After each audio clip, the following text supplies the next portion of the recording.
But I say that because, like, literally, if I can do it, anybody can. I promise anybody can do it. She's like looking at the computer, the x-rays, and then she was like looking at me, and then looking at the computer, and then looking at me. And she was like, I don't know how. She was like, I've done this for 20 years, and I've never seen anything like this. She's like, I don't know how you're here right now, not in like excruciating pain. She said basically my neck looked like somebody who was like over 120 years old. One of my customers that came in was wearing a blazer that had a sailboat on it. And I just looked at him and I was like, oh, do you sail? And he was like, no, I used to build boats.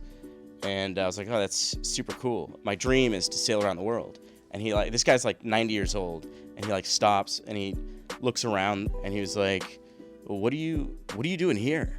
And I was like, my mind exploded. It was at that moment I was like, I'm sailing around the world. But you spoke to so many people just being your authentic self that people really just felt seen. Yeah. So I think that's what you're doing, and I speak for a lot of people where say authenticity is the number one thing that draws people in. Yeah. And there's not another Oliver Widger on this planet, and I think that's why you're so loved. What was the number one thing holding you back from sailing to Hawaii, and how did you overcome it? Fear of like quitting my job, fear of the dangers with my neck, fear of the dangers of crossing an ocean. Conquering my fears has been like the thing that's completely changed my life. Like just going through it, and just because the fear doesn't go away. The fear stays. If anything, once you've taken the leap, the fear increases. It's like a driving force as well, because once you cross that point of like no return, that's when it's like game on. I've only said this on one podcast in the very, very beginning. It's just a friend's podcast, so this might come as a surprise to everybody.